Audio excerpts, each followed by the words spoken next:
Here's another one. This is a photo that wasn't big enough to go across the whole page. And this is an example of what I don't want you to do. I don't want you starting a story on this page. I just want you to have your headline, deckhead, byline. But this is a directional feather, and this allows you to kind of create a feeling of this photo going into like a white fog over here, so it makes it look like the photo is bigger than normal. So if I click on this and I go to Object Effects, there's a directional feather going on here.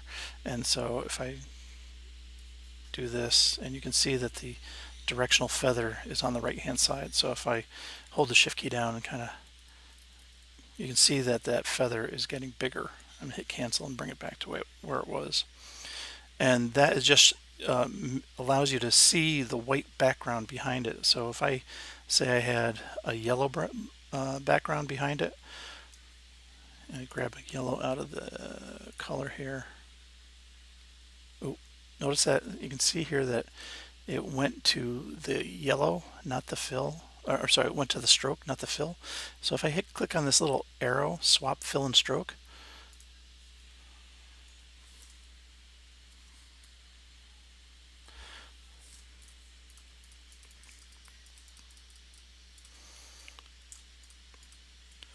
and if I send this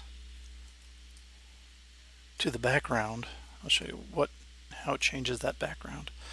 So you can either go Object, Arrange, Send to Back. I never do send to backwards because that only does one step at a time. So if you go send to backward, it sent it behind the first thing on top, which was that caption. But if you go Object, Arrange, Send to Back, it goes all the way to the back. And now you can see that that yellow background is showing through the photo.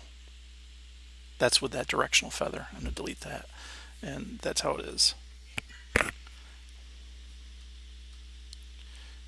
And this is also one that's broken off into sections. And so here's a section with a drop cap. Here's a section with a drop cap. Here's a section with a drop cap, and here's a section with a drop cap. So if you look at this, everything is in a 3-column grid. So if I hit W, here's a 3-column grid. This is one column of a 3-column. This is one column of a 3-column. This is one column of a 3-column. And this is, ooh, I made a mistake. This is actually kind of spreading over more than, this is breaking the grid a little bit. Oh well, sorry. Go to the next page. Here's another big picture, and this is all I want you to design is basically a poster. And again, where's that gutter going? Right down the middle of the photograph. And headline, big picture, headline, deckhead, byline, photo credit. And there's that gray color from the car coming in here. Here is a subhead, so it's breaking it into sections, and here's another drop cap to show that it's a new section. Going to another section, and then a little drop cap, another section, little drop cap. And notice those drop caps are always the same over and over again.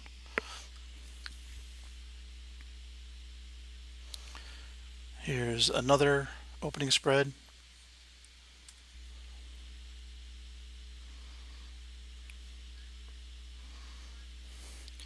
Large, smaller, smaller, smaller. Notice that the small ones are kind of like detail shots, and the big ones are more expansive. They're you can see a lot of scenery. Big, smaller, smaller, smaller. And the smallest one, again, is a detail shot. Big, smaller, smaller, smaller.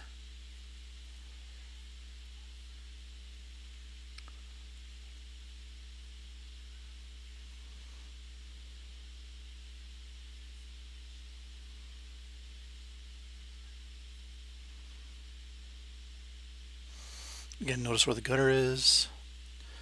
Headline, deckhead, photo credit. Notice we have another intro here, and again, the intro, big bigger typeface and larger leading to show that you're kind of introducing. And then this is, again, is kind of broken into sections as well. Here's another, here's a castle, and so I'm doing that directional feather in the background, so the sky is feathering away, so it almost looks like this this castle is like going on forever.